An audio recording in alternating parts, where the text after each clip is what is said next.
D carboxylation मतलब क्या होना, बताओ। डी कार्बोक्सिलेशन मतलब क्या? कौन? कार्बन का जाना नहीं, धुआं निकलना। क्या निकलना? धुआं किसका निकलेगा? इतनी बात समझ आई? तो धुआं निकलने के बच्चों पूरी ऑर्गेनिक केमिस्ट्री में कितने तरीके हैं? 4 में से अपन ने 2 पहले पढ़े हुए हैं। कौन कौन से? सोडा लाइम डीकार्बोक्सिलेशन और कोलवेज इलेक्ट्रोलाइसिस। सोडा लाइम देख के आपको ये चीज चमकनी चाहिए, 2 बातें। कितनी बातें? रिएक्शन किसकी होगी? एसिड की होगी। किसकी होगी? किसके साथ? सोडा और लाइम के साथ। सोडा तो हो गया कास्टिक सोडा, लाइम हो गया CaO। क्या होगा यहां से? क्या निकलेगा? धुआं। क्या निकलेगा? किसका धुआं? ये CO2 का धुआं उड़ गया। क्या बचा? RH। तो ये प्रोडक्ट बनाना भी अपन ने सीख लिया और ये धुआं निकालना भी हमने सीख लिया। यहाँ पर CaO क्या काम करता है? CaO is CO2 absorber. ये एब्जॉर्ब करके उसको निकाल के ले जाता है। कहानी समझ आई? पहले काम की चीज ये। दूसरी चीज इसमें इंटरमीडिएट क्या बनता है? क्या इंटरमीडिएट बनता है? कार्बो एनायन। क्या बनेगा?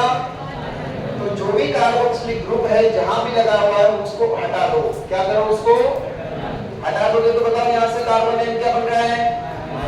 R- मतलब एनायन बना। क्या बना? ऑर्गेनिक की दुनिया में हर कोई कैसा बनना चाहता है? तो एनायन खुद को कैसे स्टेबल करेगा? लेके या देके? और एनायन खुद को कैसे स्टेबल करेगा? अब देके और लेने वाले ग्रुप आते हैं। कौन आते हैं? ग्रुप्स आते हैं। तो बताइए माइनस चार्ज को लेने के लिए कौन से आएंगे? लेने वाले इलेक्ट्रॉन विड्रॉइंग ग्रुप आएंगे। कौन आएंगे? अब विड्रॉ करने वाले लोग होते हैं बुरे लोग। कौन से लोग? और मदद करने वाले होते हैं अच्छे लोग। कौन से लोग? तो विड्रॉ करने वाले बुरे लोग कौन से हुए? -I and -M। चमका। देने वाले होते हैं +I और +M। तो पूरी फील हो रहा है। ये स्टोरी ही बार बार बोलूंगा, चमक जाएगी। अच्छे लोग मतलब +M+I, बुरे लोग मतलब -M और चमका। आगे चलते हैं। अब नेक्स्ट तरीका होता है कोलवेज इलेक्ट्रोलाइसिस। कोलवे क्या बोलता है? बिंदी मिलाओ। तो आपको यहाँ पर एसिड नहीं गिवन होगा। क्या गिवन होगा? एसिड का सॉल्ट। क्या गिवन होगा? एसिड का सॉल्ट। अब तो अपन ने वो पढ़ लिया इलेक्ट्रोकेमिस्ट्री, तो अब तो कोई समस्या है ही। ए से एनायन कहां जाएगा? ए से एनोड पे गया। ये पूरा ग्रुप गया।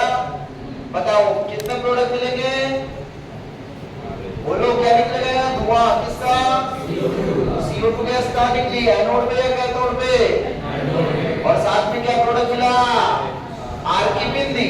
आर की बिंदी दूसरे आर की बिंदी से मिलके क्या बना? आर। इतनी बात समझे? सारा सिस्टम का हुआ एनोड पे। बचा कौन सा टर्मिनल? कैथोड पे गए। तो ये कैथोड पे गए। कैथोड पे कौन गया? पानी। समझ आ गई कहानी?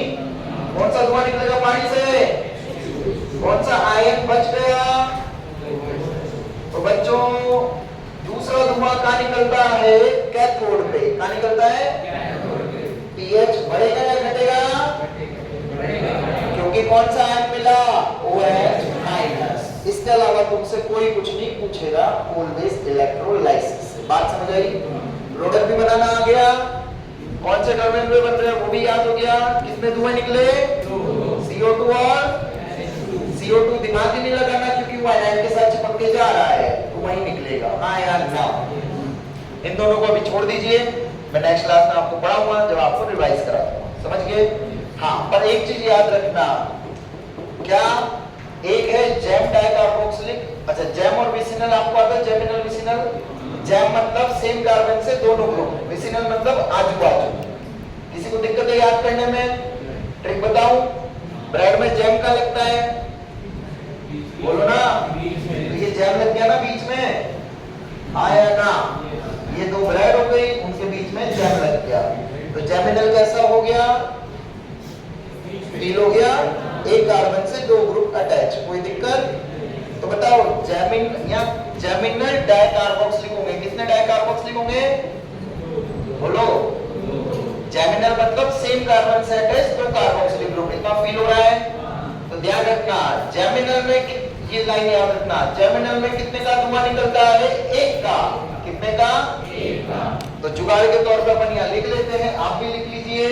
अगर एक कार्बन है उससे दो कार्बोक्सिलिक ग्रुप अटैच है, तो बताओ प्रोडक्ट में क्या बनाऊंगा बच्चों? बोलो। कार्बन तो रहेगा, यहां से क्या निकल जाएगा? CO2। क्या बच जाएगा? नीचे क्या आएगा? क्या आएगा? Plus CO। कोई समस्या? तो जब भी आपको ऐसे जेमिनल डाइकार्बोक्सिलिक मिले और बीच में आग लगी मिले, कितने का धुआं निकलेगा जेमिनल में? एक का।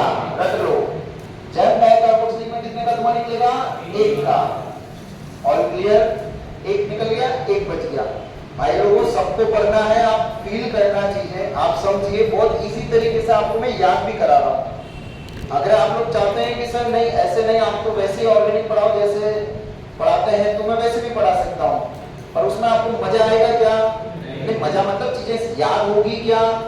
मैं मजा नहीं दिला रहा हूँ, ये मत सोचना। आपका याद कराना इस मेरा एम। सीधे सीधे याद हो सकती है क्या? कभी बता दो। हो जाएगी, पर पूरी ऑर्गेनिक नहीं होगी, थोड़ी कराऊंगा। बाद में जाके इतने रिएजेंट होंगे, कैसे कैसे याद करोगे आप लोग? तो कोशिश करिए मेरे साथ आप फ्लो में बनो और एंजॉय करिए ऑर्गेनिक को, ठीक है? तो जेम डाइकार्बोक्सिलिक में कितने का धुआं निकलता है? और एक बच जाएगा। कोई डाउट? आगे चले। नेक्स्ट है हमारा बीटा कीटो। क्या है? ये भी सिखा देता हूं यहीं पे। देखो, बीटा कीटो है मतलब ये कार्बन है, ये कीटो क्या है? ये भी सिखा देता हूं यहीं पे। देखो, बीटा कीटो है मतलब ये कार्बन है, ये कार्बन है, ये कार्बोक्सिलिक ग्रुप है। कोई समस्या? ये कार्बोक्सिलिक ग्रुप के रेस्पेक्ट में कौन सा कार्बन है? ये कौन सा है? बीटा पे कौन सा ग्रुप लगा होगा? कीटो। बीटा पे कौन सा ग्रुप लगा होगा? कीटो। तो बीटा कीटो कितने का धुआं निकालेगा? तो याद रखना है, बीटा कीटो सबका धुआं निकालेगा। कितने का धुआं निकालेगा? तो इसके रेस्पेक्ट में जितने भी कार्बोक्सिलिक ग्रुप होंगे सबका धुआं निकाल देता है। कहानी समझ आई? तो जेम कितने का निकालेगा? बीटा कीटो सबका। चमका। अब देखो एक क्वेश्चन भी आपको यहां फील करा देता हूं, देखो कैसे, बहुत सुंदर क्वेश्चन है।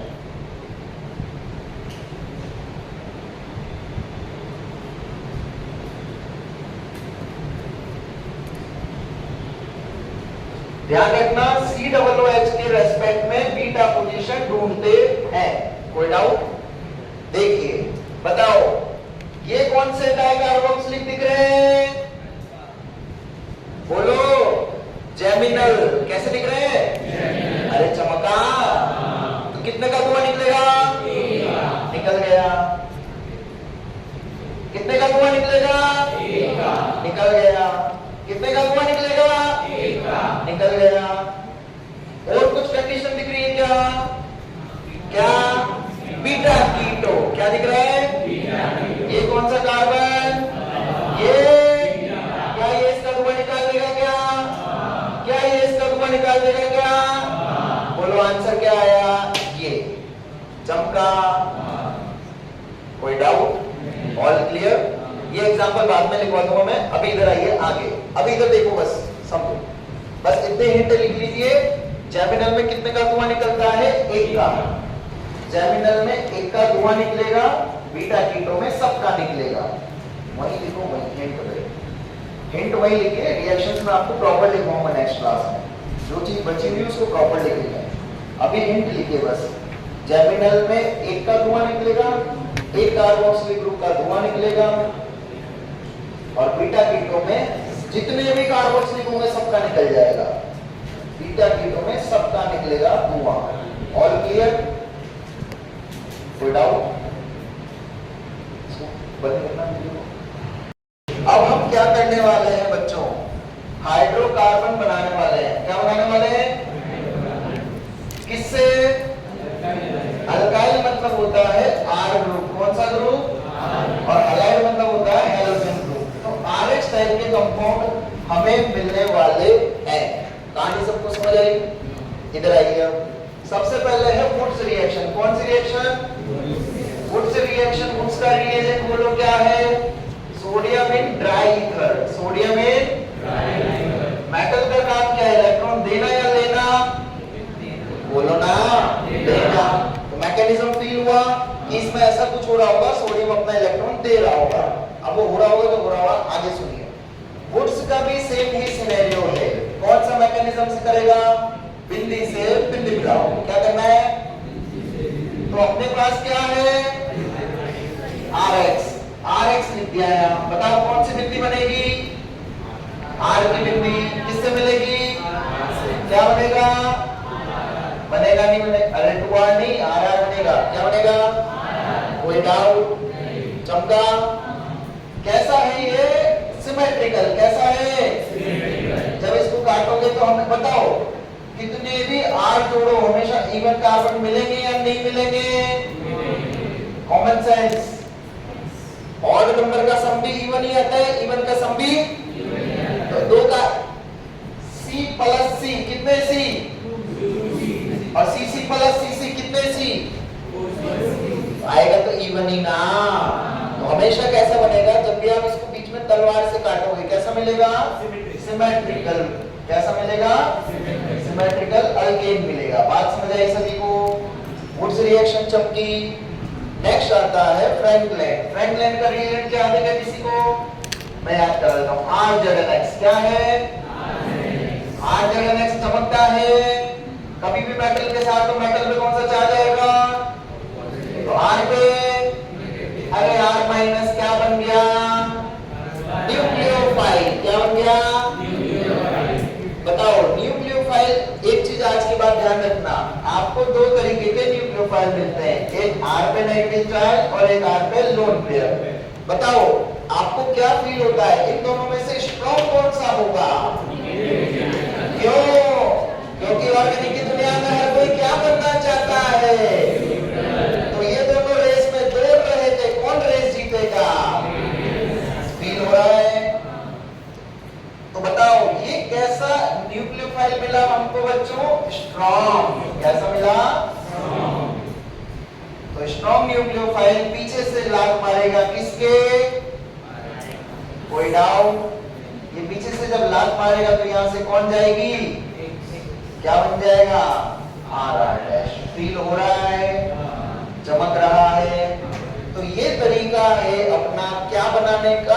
अनसिमेट्रिकल बनाने का। क्या बनाने का? तो ये दोनों आए ही इसीलिए है। कौन सा अल्केन बनाने के लिए? इससे कौन सा बनता है? सिमेट्रिकल। फील हो रहा है? अब नेक्स्ट रिएजेंट कोलेहाउस सिंथेसिस। बताओ कोलेहाउस में मैंने हिंट बताया था, क्या होगा रिएजेंट? Cu होगा। टूकू आया ना? तो रिएजेंट का R2CuLi। क्या था? हमें सिर्फ और सिर्फ किससे मतलब है यहाँ पर? अगेन क्या देगा ये? R minus. क्या दे रहा है बच्चों? कितने R है? हमें किससे मतलब है? क्या उठा लिया उसमें से? R minus. R माइनस में से इसके पीछे फेंक के मारेगा, किसको उड़ा देगा तुम्हारी? क्या बचेगा? चमका। फील हो रहा है? Any doubt?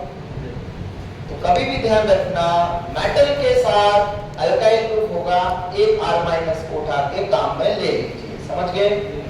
दूसरा R यहाँ क्या बोलता है? Cu letter. क्या बोलता है? क्योंकि दूसरा R किसके साथ निकल जाता है? Cu के साथ। किसके साथ? और Li किसको ले जाता है? X को। चमका सभी को प्रोडक्ट क्या मिला? RR' plus RCu plus LiS। All clear? Feel हो रही है? चमक रहा है? छाप लो फटाफट। हाँ, लास्ट बचता है अपना ये क्या? लिथियम एल्यूमिनियम हाइड्राइड और सोडियम बोरोहाइड्राइड। इसकी ट्रिक बताई थी आपको, आलू और बैंगन बताई थी क्या? ये मिला था क्या? आया ही नहीं था नोट्स में? हाँ देखो मैंने बताई थी आपको। देखिए इधर, इधर देखिए, इधर मैं बता रहा हूँ। दोनों H माइनस की सप्लाई करते हैं। किसकी सप्लाई करते हैं? अब देखो ये है आलू। आलू आपको हर सब्जी में मिलेगा, हाँ या ना? इसका मतलब आलू इज मोर रिएक्टिव। कैसा है? मोर रिएक्टिव चीजों में बच्चों SN2 मैकेनिज्म लगता है। कौन सा लगता है? ये बैंगन कैसा हुआ? बोलो ना दिमाग लगा के, लेस रिएक्टिव, उसमें लगता है SN1 मैकेनिज्म। कौन सा मैकेनिज्म? सेम वहां भी यही होगा, RX होगा, यहां से किसको बढ़ा देंगे? क्या बन जाएगा? RH। क्या बन जाएगा? अंतर किसका होगा? मैकेनिज्म का। किसका होगा? एक कौन सा मैकेनिज्म से जाएगा, दूसरा कौन सा जाएगा? That's the only difference between lithium aluminium hydride and sodium boro. तो याद रखिएगा, आलू इज मोर रिएक्टिव देन बैंगन।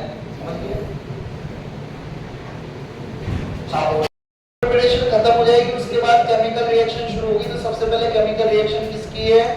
एल्केन की। अब देखना नेक्स्ट प्रिपरेशन। अच्छा, कितने से कितने तरीके से धुआं निकल सकता है? बोलो। 4। कौन सा है? सबसे पहला सोडा लाइम, दूसरा, तीसरा जेमिनल डाइकार्बोक्सिलेट, और चौथा ऑलवेज इलेक्ट्रोलाइसिस। क्या बोलबे? कितना धुआं निकलता है? कौन सा? CO2 का निकलेगा, और प्रोडक्ट कहाँ बनेगा? प्रोडक्ट कहाँ बनेगा? एनोड पे। क्या? RR। एंड कैथोड पे कौन सा धुआं? pH बढ़ेगा घटेगा? Soda like. अच्छा, इसमें ये सबस्ट्रेट क्या लेते हैं? एसिड या एसिड का सॉल्ट? ध्यान रखना, सॉल्ट लेंगे क्योंकि इलेक्ट्रोलाइसिस हो रहा है, एनायन कैटायन होने चाहिए। तो पहला तरीका था सोडा लाइम। सोडा लाइम में क्या लेते हैं? एसिड। क्या लेते हैं? एसिड का धुआं निकलते हुए फील हो रहा है। प्रोडक्ट बताओ क्या बनेगा? RCOOH लेंगे तो क्या बनेगा? बीच में से हो गया ना, और साथ में कौन सा धुआं? फील हो रहा है। इंटरमीडिएट कौन सा? Anion, कार्बो anion. इसको स्टेबल करना आता है। आगे चलिए, जेम डाइकार्बोक्सिलेट कितने का धुआं निकलेगा? और बीटा कीटो में सब होगा। आगे चलिए, फिर उसके बाद भी RX से एल्केन बनाना। RX से पहला मेथड वुड्स रिएक्शन। कौन सा? Wurtz reaction. दूसरा फ्रैंकलाइन और कोरेहाउस। फ्रैंकलाइन और उसके बाद चौथा लिथियम एल्यूमिनियम हाइड्राइड और सोडियम बोरोहाइड्राइड। कहानी समझ आ रही है? अब इधर देखिए क्या है यहाँ पर अगला तरीका, ट्राइहैलाइड। इसको अपन पोस्टपोन करते हैं, ये आपको ऐसा समझ नहीं आएगा क्योंकि आपने भी देखा हुआ नहीं है। इधर आइए, एल्डिहाइड और कीटोन से। एल्डिहाइड कीटोन फील होता है आपको? एल्डिहाइड बोलो कैसा दिखता है? बोलो RCOOH। आज के बाद ध्यान रखना, फंक्शनल ग्रुप सारे याद रहने चाहिए। ऑर्गेनिक खत्म हो जाए, पता चले फंक्शनल ग्रुप ही नहीं पता तुम्हें। समझ आ गई बात? और कीटोन कैसा दिखता है? सारे फंक्शनल ग्रुप की लिस्ट याद करके आना, नेक्स्ट क्लास से एक-एक से पूछूंगा, पहले कह रहा हूं, ठीक है? पूरे टेबल में रही हुई आपको वो याद करके आना। आइए इधर, रेड फास्फोरस HI का क्या नारा? जो भी टकराएगा अल्केन बन जाएगा। बोलो क्या नारा? ये रिएजेंट कभी भी लिखा हो, इधर कुछ भी हो, क्या बना देना? जितने ऑक्सीजन है सारे उड़ा देना। जितने ऑक्सीजन है उसकी जगह क्या लगा देना? H। समझ गए? आगे आइए, ब्रिटिक रिएक्शन हमें छोड़ दीजिए। ब्रिटिक रिएक्शन की खास बात ये होती है, इससे हम लोग मनचाहा अल्कीन बना सकते हैं। क्या बना सकते हैं? बस इतनी बात याद रखिए। आगे आइए, वुल्फ किर्चनर कौन सा मीडियम? एसिडिक या बेसिक? कैसे याद है? Medium base. इसका रिएजेंट क्या होता है वो भी याद रखना शुरू करिए। N2H4 किसके साथ? OH- के साथ। समझे? दूसरा कौन सा रिएजेंट है? लिमिंगसन का क्या था? ZnHgHCl। चमक रहा है? इन दोनों का पूरी ऑर्गेनिक केमिस्ट्री में एक ही मकसद है, किसको किस में बनाना? एल्डिहाइड कीटोन को क्या बनाना? फील हो रहा है? कुछ नहीं करना, एल्डिहाइड कीटोन के सारे O उड़ा दो। कितने O उड़े? एक। कितने बॉन्ड टूटे? क्या दो लगा दो? चमका, फील हुआ? आगे चलिए, ये याद है कार्बाइड्स का हाइड्रोलाइसिस, कार्बाइड्स का क्या कर दो, हाइड्रोलाइसिस मतलब पानी के साथ क्या होता है, हाइड्रोलाइसिस मतलब वाटर के साथ रिएक्शन, हाइड्रेशन मतलब होता है पानी का घेरना, हाइड्रोलाइसिस मतलब होता है वाटर के साथ रिएक्शन।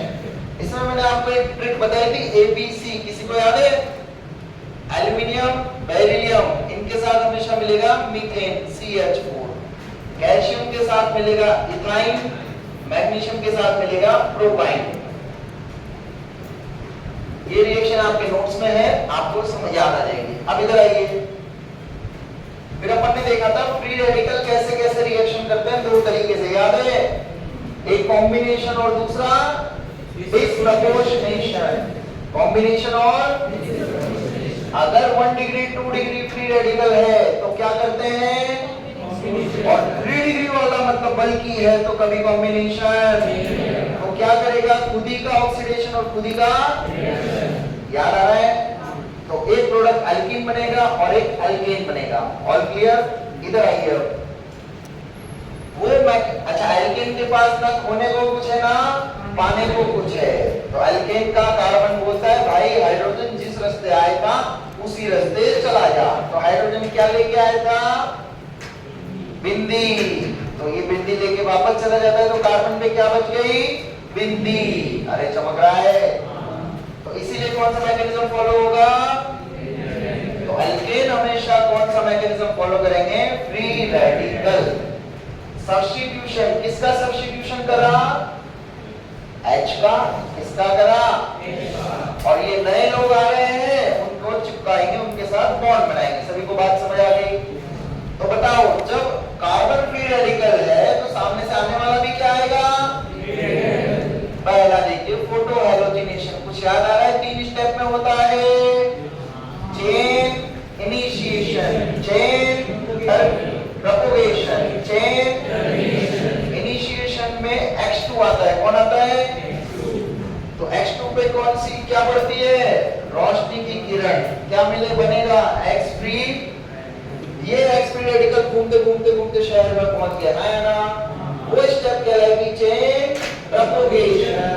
बोला ना, इनिशिएशन में X2 आता है, कौन आता है, तो X2 पे कौन सी क्या बढ़ती है, रोशनी की किरण, क्या मिले बनेगा, X फ्री, ये X फ्री रेडिकल घूमते घूमते घूमते शहर में पहुंच गया ना, या ना, वो स्टेप कहलाएगी चेन प्रोपगेशन। बोला ना, घूमते घूमते मतलब प्रोपगेट हो रहा है, किसके साथ प्रोपगेशन होगा, कार्बन का ग्रुप जो वहां बैठा होगा, हाँ या ना, क्या कार्बन कभी H फ्री रेडिकल को छोड़ेगा क्या, बोलो, नहीं, क्योंकि H फ्री रेडिकल बहुत ही कैसी स्पीशीज होती है, अनस्टेबल। याद है, इस स्टेप में कभी भी H फ्री रेडिकल मत बनाना, तो कार्बन दिमाग लगाता है, पहले खुद अकेला होता है और H के साथ H को छोड़ देता है, हाँ या ना, तो HX बाहर गया, कार्बन फ्री रेडिकल, क्योंकि कार्बन को पता है शहर में बहुत सारी कौन आई है, X फ्री रेडिकल है, हाँ या ना, तो वो उसके साथ बॉन्ड बनाएगा, कोई डाउट? अब इसमें कैसे बॉन्ड बनते हैं, एक बार H गया, एक बार X आया, मोनो हाइड्रो प्रोडक्ट, 2 H गए 2 X आए, di hydrogenation, 3 H 3 X tri hydrogenation, ऐसे अलग अलग वैरायटी के प्रोडक्ट बनते हैं। क्लियर है? नेक्स्ट एल्काइलिक बेंजीन, इसको छोड़ दीजिए, ये बाद में बताऊंगा। नाइट्रेशन सल्फोनेशन आपके नोट्स में है, हाँ या ना, नाइट्रेशन में कुछ नहीं करना, जो भी अल्केन इवन होगा उसके साथ कौन सा ग्रुप जोड़ दोगे, NO2, कौन सा जोड़ दो ना, और सल्फोनेशन में कौन सा जोड़ दोगे, SO2, कौन सा जोड़ दोगे, कहानी समझ आ गई? एंड लास्ट बचता है मिसलेनियस रिएक्शन, इसमें वो सब है, क्रैकिंग है, एरोमेटाइजेशन है, आइसोमराइजेशन है, सुना था उस दिन, जिसमें सबसे इंपॉर्टेंट कौन सी थी, एरोमेटाइजेशन। एरोमेटाइजेशन अल्केन के कौन से 3 मेटल करते हैं, कुछ हिंट बताई थी मैंने, करोड़ मोल वाला, क्रोमियम, मोलिब्डेनम, वैनेडियम, वैनेडियम नहीं, सॉरी उल्टा बोल दिया, करोड़ मोल वाला वैनेडियम ही है, वैनेडियम का ऑक्साइड ही है, क्रोमियम का ऑक्साइड, मोलिब्डेनम का ऑक्साइड, वेनेडियम का ऑक्साइड, ये तीनों क्या करते हैं? एल्केन का एरोमेटाइजेशन करते हैं। कहानी समझ आ गई? कोई डाउट इसमें? क्लियर है? सभी को समझ आ रहा है? फील हो रही है और भी कुछ चमक रहा है? चलिए, तो आज के लिए अपन इतना ही करते हैं। नेक्स्ट क्लास में एल्कीन आपको ऐसे ही फील कराऊंगा, फिर अपन डायरेक्ट रिएक्शन मैकेनिज्म शुरू करते हैं। पहले कहानी समझ आ गई? क्योंकि जब तक आपको रिएक्शन मैकेनिज्म नहीं चमकेगा तब तक ये पढ़ाने का कोई मतलब नहीं होगा। तो मैं क्या